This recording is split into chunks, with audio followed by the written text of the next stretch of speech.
대림절을 시작하면서 우리는 예수를 기다리는 사람들이라는 제목으로 함께 말씀을 나누었습니다.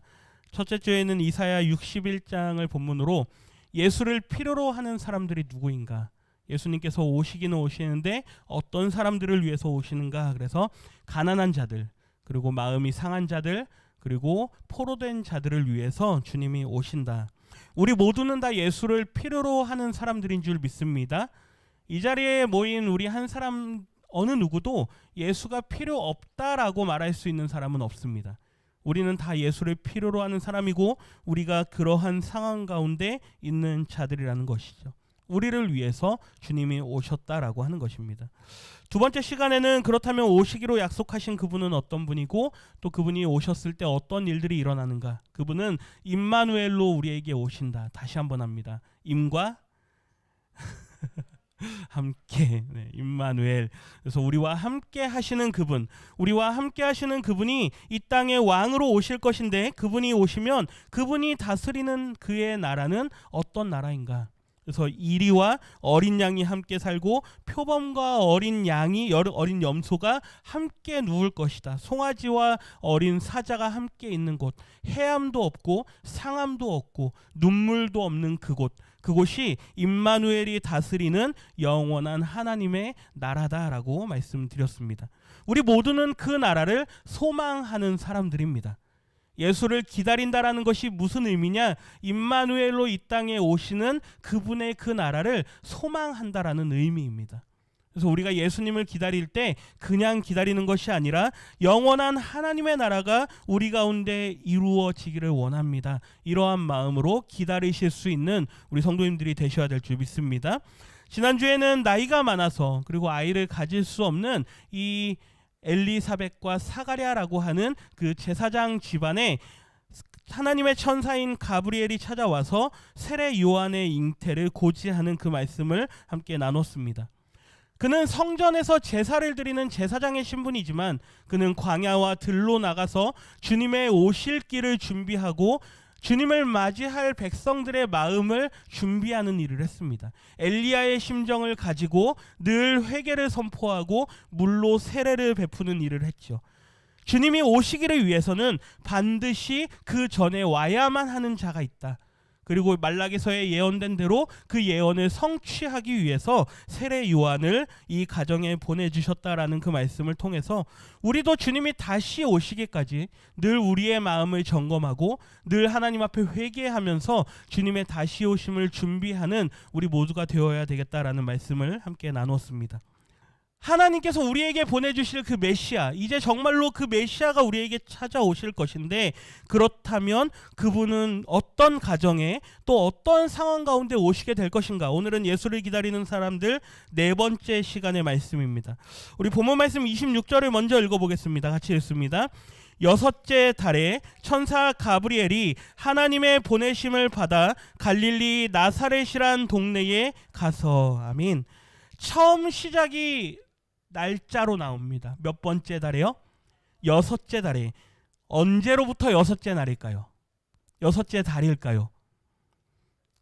엘리사벳과 사가랴의 가정에 잉태하게 될 것이다라는 그 고지를 한, 그래서 그 엘리사벳의 태에 세례 요한이 이제 자리 잡은 그 이후로 여섯째 달입니다. 한 가지 알 수 있는 것이 있죠. 세례 요한이 예수님보다 6개월 형입니다. 아셨습니까? 네, 세례 요한이 예수님보다 6개월 형이죠. 그래서 지난주 말씀에 그렇게 엘리사벳과 사가랴의 가정에 보냄받았던 가브리엘 천사가 다시 보냄을 받으면서 오늘 본문이 시작이 됩니다. 가브리엘 천사는 하나님의 말씀의 전달자입니다. 그렇기 때문에 늘 하나님께서 보내시면 그는 가서 하나님의 말씀을 전하는 일을 하는 천사이죠. 바쁜 천사입니다. 천사들 중에 아마 제일 바쁠 겁니다. 다니엘서 9장에 보면 다니엘이 기도할 때 천사 가브리엘이 찾아오는 말씀이 있는데요. 우리 9장 21절 말씀만 같이 읽어봅니다.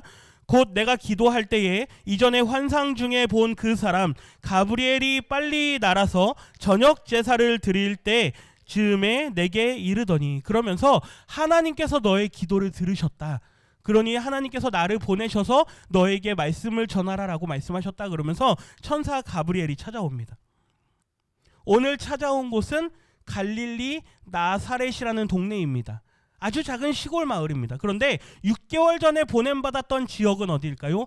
예루살렘입니다. 왜 그렇습니까? 성전이 있었기 때문에. 성전에서 이 사가랴 제사장이 분향을 하는 일을 했기 때문에 그들이 사는 곳은 예루살렘, 아주 번화가, 모든 것이 중심이 되는 그곳, 오히려 구원자 메시아 예수가 올 것이다라는 그 소식이 전해지기에는 더 좋은 장소입니다. 많은 사람들이 모여 있고 많은 사람들이 그 동정녀 탄생이라고 하는 우리가 믿을 수 없는 그 일이 이루어진다라는 그 소문이 더 빨리 전해지고 더 많은 사람들에게 메시아가 온다라는 그 소식이 전파되어지기에는 더 적합한 장소가 어디일까요? 예루살렘입니다. 그런데 그곳이 아닌 마치 서울이 아니라 수도 서울이 아니라 경기도 중에서도 외곽에 있는 의정부 중에서도 가장 외곽에 있는 이 고산동 빼뻘에 찾아온 것과 같은 그러한 말씀입니다. 가브리엘 천사가 보냄받은 곳은 화려한 곳이 아니고 아주 소외된 지역. 그래서 요한복음 1장에 보면 나다나엘이 이런 말을 하는 것을 볼 수 있죠. 우리 요한복음 1장 46절 말씀을 읽어보겠습니다. 나다나엘이 이르되 나사렛에서 무슨 선한 것이 날 수 있느냐. 극단적으로 말하면 이 정도로 취급받던 동네가 바로 나사렛입니다. 메시아가 나오려면, 구원자가 나오려면, 우리에게 왕이 오려면 저 성전이 있는 예루살렘에서 나야지 무슨 나사렛이라고 하는 고산동 빼뻘에서 무슨 용이 날 수 있겠느냐, 이런 말이죠. 그런데 오늘 그 수태의 고지가 나사렛이라고 하는 아주 보잘것없고 사람들이 기대하지 않는 그곳, 모든 사람들이 포기해버린 그곳에서 이루어지고 있는 말씀입니다. 우리가 잘 아는 대로 천사가 마리아에게 찾아옵니다. 그런데 그 마리아라고 하는 이 여인의 상황을 27절에서 이야기하죠. 같이 읽어봅니다. 다윗의 자손 요셉이라 하는 사람과 약혼한 처녀에게 이르니 그 처녀의 이름은 마리아라. 두 가지를 알 수 있습니다. 하나는 이 처녀의 이름이 무엇이다? 마리아다. 아직 결혼은 하지 않은 상태이고 약혼을 한 상태이다. 그리고 약혼자의 이름은 요셉이다라는 것을 알 수 있죠. 유대인들의 관습에 따르면 결혼하기 1년 전에 이들은 약혼을 먼저 합니다. 그런데 동거는 하지 않습니다. 같이 동침은 하지 않고 1년 전부터 이 약혼의 관계, 즉 혼인하기로 이미 정해놓은 그 상황이라는 것을 알 수 있죠. 그러한 마리아에게 이제 천사가 인사를 하죠. 28절 말씀 읽어보겠습니다. 그에게 들어가 이르되 은혜를 받은 자여 평안할지어다. 주께서 너와 함께 하시도다 하니. 은혜를 받은 자여 평안할지어다. 이것은 하나님의 은혜가 너와 함께한다. 지금 내가 갑자기 너에게 찾아온 것으로 인해서 놀라지 마라. 너는 은혜를 받았다. 그러니 두려워하지 말고 평안함을 가져라. 그러면서 뒤에 이어지는 말, 주께서 너와 함께 하시도다. 화면을 보시면 조금 제가 복잡한 걸 하나 달아놨는데요. 잘 보십시오. 호퀴리오스는 주님입니다. 주님, 하나님이죠. 주님께서, 메타는 함께란 뜻입니다. 수는 너입니다. 주님께서 너와 함께 하신다라는 말을 전해줍니다. 그런데 마태복음에서는 우리가 이미 읽었습니다. 호데우스, 하나님께서, 메타, 함께 하신다. 누구와요? 헤몬, 우리와 함께 하신다. 마태복음에서는 임마누엘로 오실 그분의 이름을 소개하면서 그분은 우리와 함께 하시는 분이다 라는 그것을 요셉에게 말을 해주는데, 누가복음에서는 당사자인, 이제 그 은혜를 경험하고 뱃속에 아이를 가지게 될 이 여인에게 임마누엘 되시는 하나님께서 누구와 함께 하신다? 너와 함께 하신다. 이 말씀의 의미가 이해가 되십니까? 마리아의 뱃속에 누가 임하는 것입니까? 예수님이 임하는 것입니다. 하나님이 임하는 것이죠. 너에게 은혜가 있다. 왜요? 너는 하나님을 품은 자가 될 것이다. 너는 하나님이 함께 하는 자가 될 것이다. 우리가 임마누엘로 오실 그분의 그 은혜를 최초로 경험하는 사람이 누구냐? 바로 이 마리아라고 하는 것이죠. 마리아의 반응을 한번 잘 보십시오. 굉장히 독특한 반응입니다. 29절 상반절인데요. 처녀가 그 말을 듣고 놀라 이런 인사가 어찌함인가 생각하매. 말씀을 한번 잘 보십시오. 이 천사를 보고 놀란 겁니까? 천사를 보고 두려워한 겁니까? 그게 아니죠. 뭐라고 써 있습니까? 말을 듣고, 이 천사의 말을 듣고, 그리고 이런 인사가 어찌함인가 생각하며, 다시 말하면 이게 무슨 말이지? 아직 너에게 아이가 생길 것이라는 말을 하지 않았습니다. 그저 천사의 말은 하나님께서 누구와 함께 하신다? 너와 함께 하신다. 당시 유대인들은, 그리고 많은 사람들은 이 이사야서에 기록된 임마누엘이라고 하는 하나님께서 함께 하신다라는 그 의미에 대해서 어느 정도들은 다 알고 있는 상황이었습니다. 왜요? 메시아가 우리에게 올 것이라는 게 고조되던 시대이기 때문에. 그래서 임마누엘 되시는 그분, 우리에게 구원자 되시는 그분이 올 거라는 것이 누구나가 다 기대하고 있는 그러한 상황이었는데, 갑자기 자기에게 천사가 찾아와서 하나님께서 너와 함께 하신다, 임마누엘의 그 하나님이 너에게 임재하실 것이다라는 그 말을 듣는 순간 이 마리아가 놀라게 되는 것입니다. 천사를 보고 놀란 게 아닙니다. 그 말을 알았기에, 그 말을 들었기에 놀라는 것이죠. 여기 뒤에 보면 생각하다라는 이 동사가 디알로기조마이라는 헬라어 동사인데요, 이 말은 뭔가 열심히 토론하다라는 의미입니다. 뭔가 열심히 이유들을 생각해보고 찾아보고, 마음속에 이 말을 듣고 이게 무슨 말이지? 왜 이런 말을 나에게 하지? 왜 이런 인사를 나에게 하지? 마음속에서 많은 생각들이 일어나고 있다는 얘기죠. 그랬을 때 천사가 이야기를 합니다. 30절 같이 한번 읽어봅니다. 천사가 이르되 마리아여 무서워하지 말라, 내가 하나님께 은혜를 입었느니라. 하나님께서 너와 함께 하신다라는 말을 하는 그 말에 매우 두려워하고 놀라고 있는, 이게 무슨 말인지 받아들이기 어려워하고 있는 마리아에게 하나님께 은혜를 너가 입었다. 앞서 가브리엘 천사가 열심히 기도하고 있던 다니엘에게 찾아갔다 그랬죠. 그때 그 다니엘에게도 동일한 말을 합니다. 우리 다니엘서 9장 23절 말씀을 읽어보겠습니다. 곧 내가 기도를 시작할 즈음에 명령이 내렸으므로 이제 내게 알리러 왔느니라. 너는 크게 은총을 입은 자라. 그런즉 너는 이 일을 생각하고 그 환상을 깨달을지니라. 다니엘에게 동일한 가브리엘 천사가 찾아와서 너는 크게 은총을 입은 자다, 하나님께서 이제 너에게 앞으로 되어질 일들에 대한 예언과 환상을 너에게 보여줄 것이다. 그러니 너는 두려워하지 마라, 너는 놀라지 마라. 그 모든 환상을 보고 그것이 무슨 내용인지 생각하고 그것을 깨달아라 라고 말하죠. 한번 생각해 보십시오. 앞으로 많은 제국들이 일어나고, 또 앞으로 많은 일들이 일어나고, 많은 역사의 소용돌이가 일어나게 될 것을 다니엘은 환상을 통해 보게 됩니다.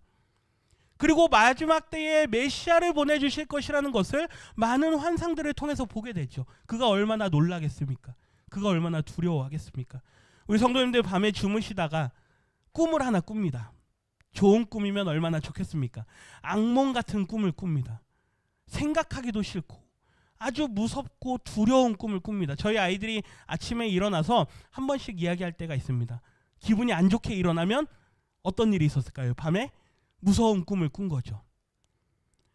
우리가 안 좋은 꿈을 꾸고 무서운 꿈을 꿔도 두려워하고 기분이 안 좋아지는데, 역사의 소용돌이 같은 일들을 다니엘 선지자가 환상을 통해 보게 될 때 그의 마음 가운데 얼마나 큰 두려움과 어려움들이 있었겠습니까? 그런데 천사가 너는 그거를 봐야만 한다, 그리고 너는 그거를 생각하고 깨달아야만 한다. 왜요? 너는 크게 은혜를 입은 자이기 때문이다.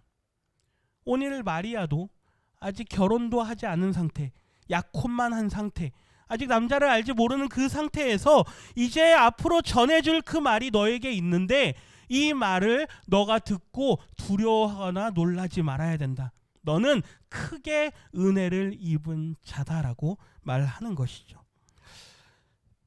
31절 말씀 우리 같이 한번 읽어보겠습니다. 보라, 내가 잉태하여 아들을 낳으리니 그 이름을 예수라 하라. 아멘. 이게 무슨 말인가? 마음속에 나는 이제 요셉이라는 사람과 이제 좀 시간이 지나면 결혼해서 행복한 가정을 이루고 이제 나는 아이를 낳아서 잘 기르게 될 건데, 갑자기 나에게 찾아와서 너가 아이를 낳게 될 것이다라는 그 말을 듣는 순간 이 마리아의 마음이 어땠겠습니까? 하늘이 무너지는 소리입니다. 왜요? 당시 유대인들의 사회에서는 만약에 그러한 일이 벌어진다, 결혼도 하기 전에 아이를 갖거나 혹은 결혼도 하기 전에 동침을 하거나 이러한 일이 드러나게 된다 그러면 돌에 맞아 죽는 일이 벌어지고 말 것입니다. 쫓겨나는 것이 문제가 아니라 잘하면 죽임까지 당하게 되는 그러한 상황에 자기가 놓여질 것에 대해서 얼마나 두려워하겠습니까? 그런데 그 말씀, 이사야 7장에 있는 보라 처녀가 잉태하여 아들을 낳을 것이요 그 이름을 임마누엘이라 하라. 그런데 오늘 말씀에는 그 이름을 예수라 하라라고 번역하죠. 이 예언의 말씀이 자기에게 들려올 때 마리아의 마음 가운데는 많은 복잡한 생각들이 있었을 겁니다. 재밌는 사실은 이사야 선지자의 이름과 우리가 잘 알고 있는 여호수아 그리고 호세아, 이 모든 이름들이 다 예수라고 하는 그 이름과 같은 의미입니다. 뜻이 무엇입니까? 하나님은 구원자이시다. 여호와 하나님은 우리의 구원이시다라고 하는 그 구원과 관련된 이름을 가진 사람들이죠. 그 임마누엘이라고 하는 그 사람이 아들이 너에게 올 것인데 그의 이름은 예수이다. 자기들의 백성들을 다 죄에서 구원할 자이다. 그러면서 계속해서 말하는 것이 32절 말씀인데요. 우리 같이 읽어보겠습니다. 그가 큰 자가 되고 지극히 높으신 이의 아들이라 일컬어질 것이요 주 하나님께서 그 조상 다윗의 왕위를 그에게 주시리니. 아멘. 임마누엘로 오시는 예수님의 특징을 한번 보십시오. 그는 큰 자가 될 것이다. 그리고 지극히 높으신 분의 아들이 될 것이다. 이 지극히 높으신 분이라는 것은 구약 성경에서 언제나 하나님을 가리키는 말입니다. 특별히 하나님의 능력과 관련된 말씀을 할 때 언제나 지극히 높으신 하나님이라고 이야기하죠.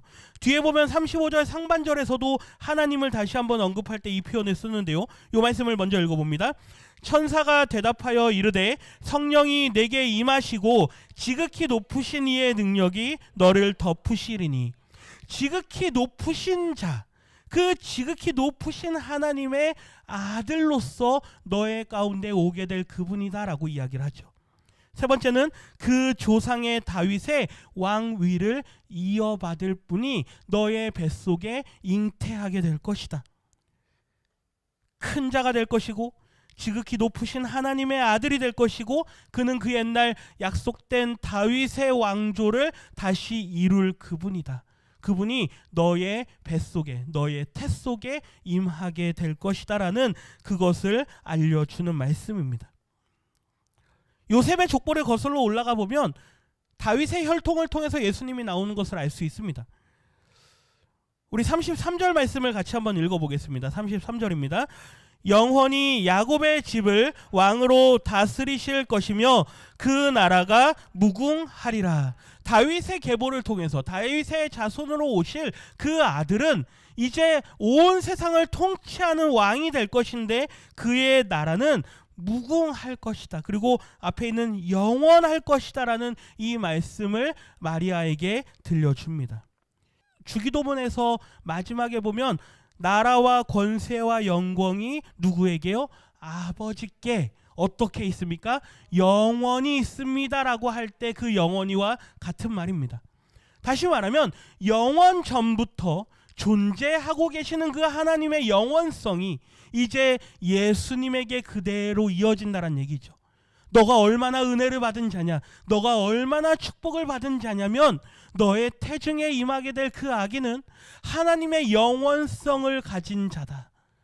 그 하나님의 영원하신 통치를 가진 자가 너에게 오는 것이다. 그러니 두려워하지 말고 놀라지 마라라고 말하는 것이죠. 마리아는 아직 결혼도 하지 않은 상태입니다. 그런데 어떻게 저에게 그런 일이 이루어질 수 있습니까? 라고 천사에게 묻습니다. 매우 두렵고 떨리는 마음으로 물었겠죠. 한번 생각해 보십시오. 우리 성도님들에게 만약에 이러한 상황이 벌어진다고 한번 생각해 보십시오. 이게 사람들에게 알려지면 나는 죽임을 당하고 말 것인데 이러한 일이 나에게 벌어진다? 아직 결혼도 하지 않은, 우리가 결혼하지 않았다라고 하니까 요즘 개념으로 나이가 이제 한 20대 후반, 30대 초반, 요즘처럼 생각하시면 안 됩니다. 당시 결혼 개념은 13살 이후입니다. 아주 어리게 보는 사람들은 마리아의 나이가 당시에 아마 13살, 14살 정도였을 것이다. 우리나라만 생각해도 충분히 이해가 됩니다. 조금 나이를 높게 보는 사람들은 16, 17 정도 됐을 것이다 라고 얘기합니다. 이제 많아봐야 중학생, 고등학생입니다. 그 아이에게, 그 어린 소녀에게 천사가 찾아와서 너가 아이를 갖게 될 것이다. 죽임을 당하게 되는 것이 얼마나 두려웠겠습니까? 그런데 그에게 이런 말을 할 때 이 마리아는 어떻게 저에게 그런 일이 이루어질 수 있습니까? 라고 하니까 천사가 35절에 이렇게 대답합니다. 같이 읽습니다. 천사가 대답하여 이르되 성령이 내게 임하시고 지극히 높으신 이의 능력이 너를 덮으시리니. 아멘. 성령이 너에게 임하실 것이다. 그리고 지극히 높으신 능력이 많으신 그 하나님의 권세와 능력이 너를 덮을 것이다. 두려워하지 마라. 성령이 너에게 임하고 하나님의 능력이 너에게 임할 것이다. 이 덮다라는 단어가 성경에 아주 중요한 단어입니다. 이게 에피스키아세이라는 이 헬라어 동사인데요. 이 단어가 언제 쓰이냐면 출애굽기에서 하나님의 영광이 임할 때 쓰이는 단어입니다. 출애굽기 40장 35절 말씀 먼저 읽어보겠습니다. 모세가 회막에 들어갈 수 없었으니 이는 구름이 회막 위에 덮이고 여호와의 영광이 성막에 충만함이었으며. 이스라엘 백성들이 성막을 다 짓습니다. 하나님께서 모세에게 일러준 대로 절차대에 맞춰서 모든 재료들을 다 준비해서 성막을 다 만들고 이제 그것을 하나님께 드리는데 그날 그 자리에 하나님의 영광의 구름, 우리가 많이 들어보셨을 겁니다. 쉐퀴나라고 하는 하나님의 영광의 구름이 그 자리에 임합니다. 그런데 거기에 덮이다라고 하는 단어가 오늘 이 마리아에게 말하는 너에게 하나님의 능력이 덮을 것이다라는 그 말과 같은 단어이죠. 그런데 이 말이 또 언제 쓰이는지 아십니까? 예수님께서 제자들과 함께 하실 때 산으로 가십니다. 그런데 거기에서 예수님의 모습이 변하게 되죠. 우리 그 말씀을 같이 한번 읽어보겠습니다. 마태복음 17장인데요. 5절 말씀을 읽습니다. 말할 때에 호련히 빛난 구름이 그들을 덮으며 구름 속에서 소리가 나서 이르시되 이는 내 사랑하는 아들이요 내 기뻐하는 자니 너희는 그의 말을 들으라. 이렇게 돼 있죠.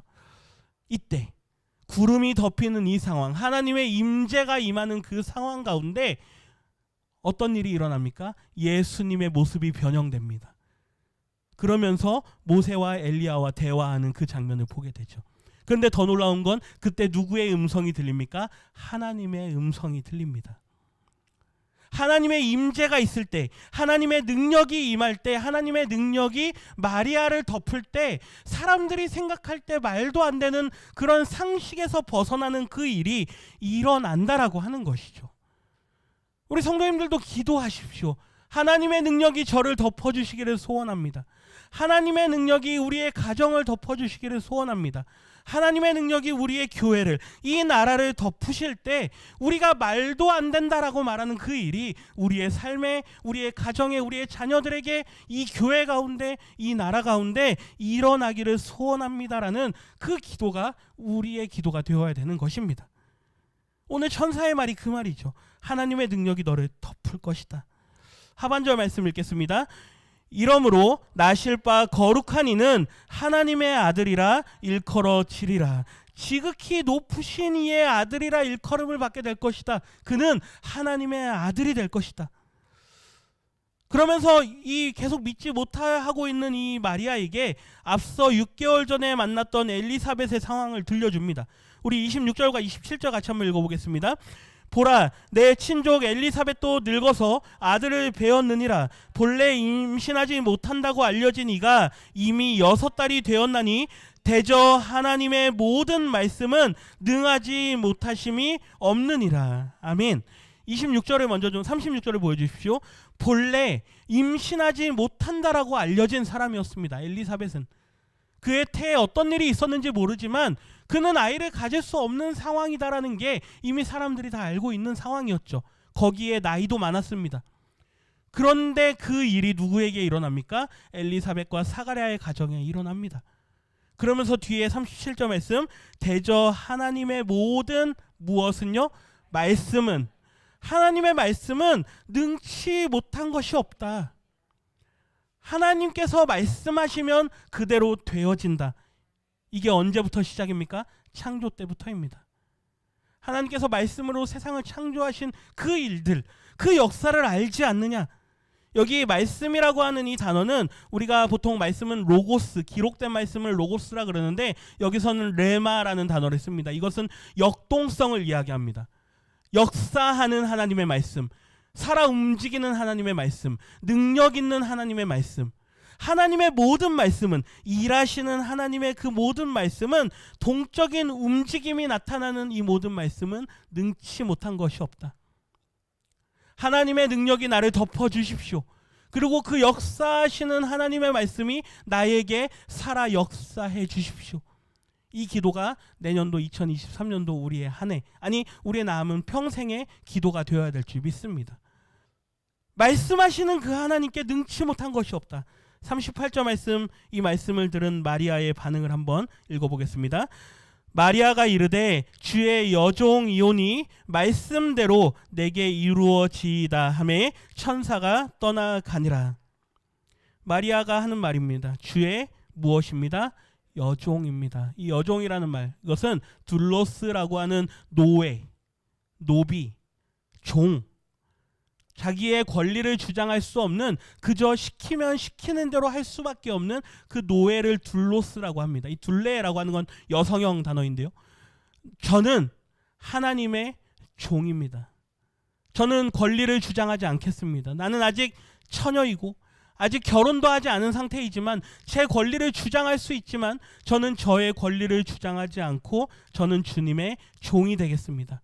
그러니 살아 역사하시는 그 레마의 말씀대로 내게 이루어지기를 소원합니다. 이 기도가 나중에 누구에게까지 이어질까요? 예수님에게까지 이어집니다.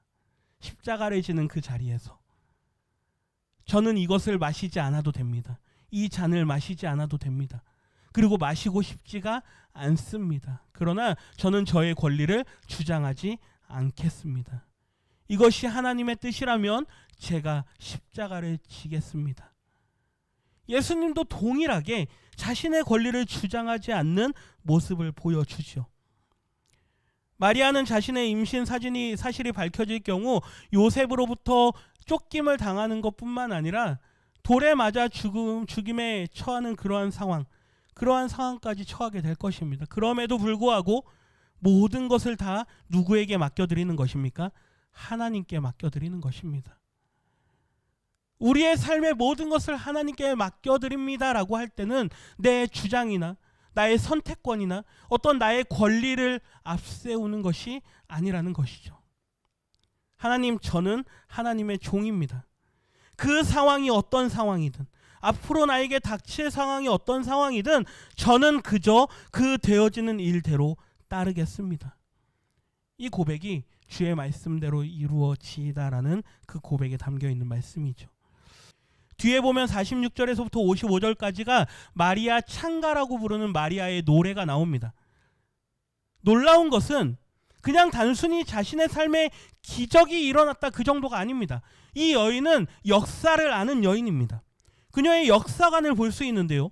우리 46절부터 몇 군데 말씀만 좀 같이 한번 읽어보겠습니다. 함께 있습니다. 마리아가 이르되 내 영혼이 주를 찬양하며 내 마음이 하나님 내 구주를 기뻐하였음은 그의 여종의 비천함을 돌보셨음이라. 보라, 이제 후로는 만세의 나를 복이 있다 일컬으리로다. 능하신 이가 큰 일을 내게 행하셨으니 그 이름이 거룩하시며 긍휼하심이 두려워하는 자에게 대대로 이르는도라.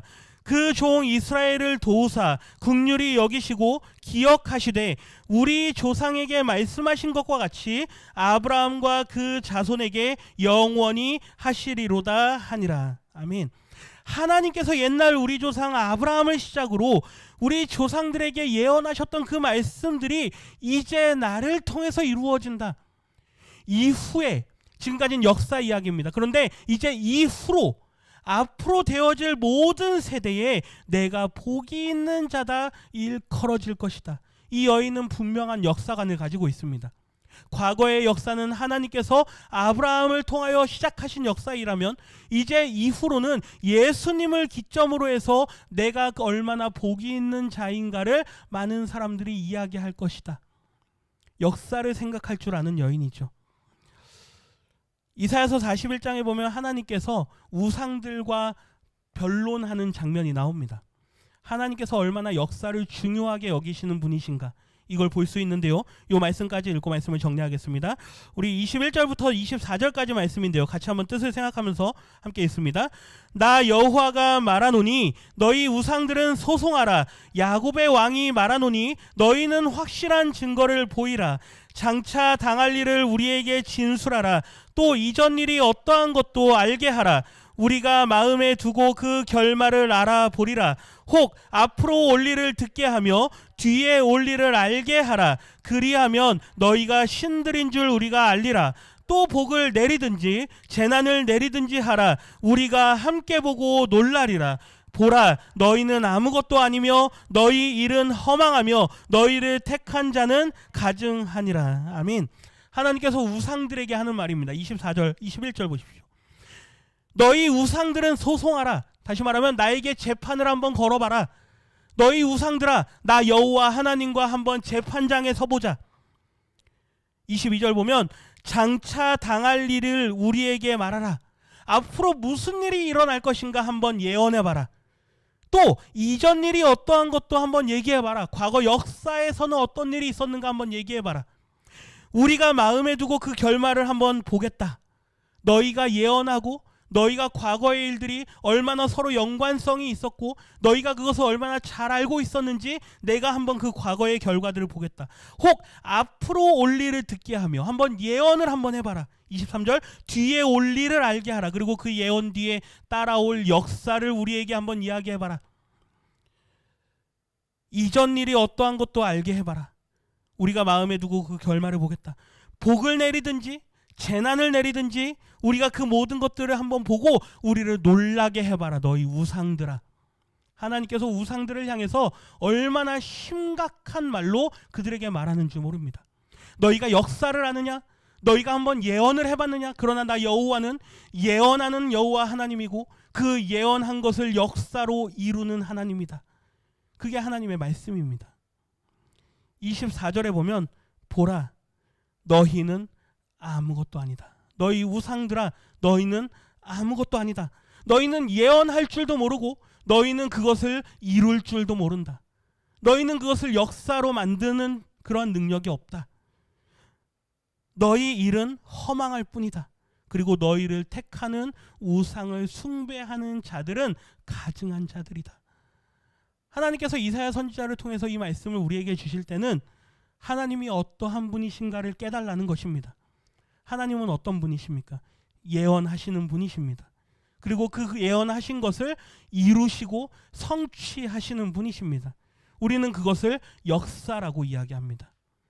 하나님은 예언하신 것을 반드시 이루고야 마시는 분이신데 예수님의 오심이라고 하는 이 성탄의 사건은 아담의 범죄함 이후로 창세기 3장에서 예언되었던 그 예언, 그리고 노아를 준비시키시고 아브라함을 준비시키시고 기근이 찾아왔을 때 아브라함의 자손들을 보존하기 위해서 요셉을 애굽의 총리로 보내시고 많은 민족을 이루게 하시고 모세를 준비시키셔서 이스라엘이라는 나라를 이루게 하십니다.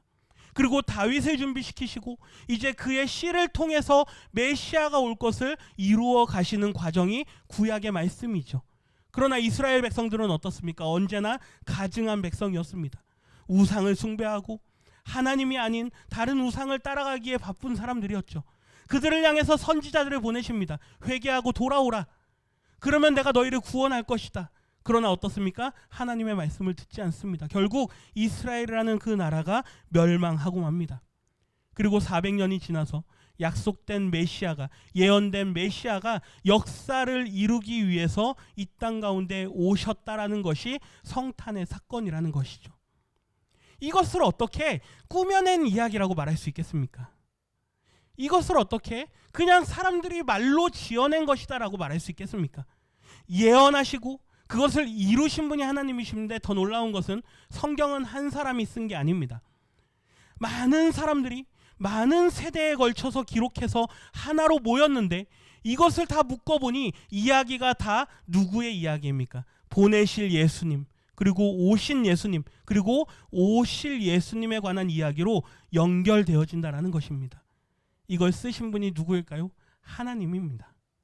그렇기 때문에 역사하는 하나님의 말씀이라는 이야기입니다. 그냥 기록된 글이 아니라, 그냥 과거의 역사 자료가 아니라 지금도 살아 역사하시는 그 하나님의 말씀이 우리 가운데 역사하기에 그것을 우리는 믿고 따르는 것이죠. 성탄은 그냥 있었던 일이 아닙니다.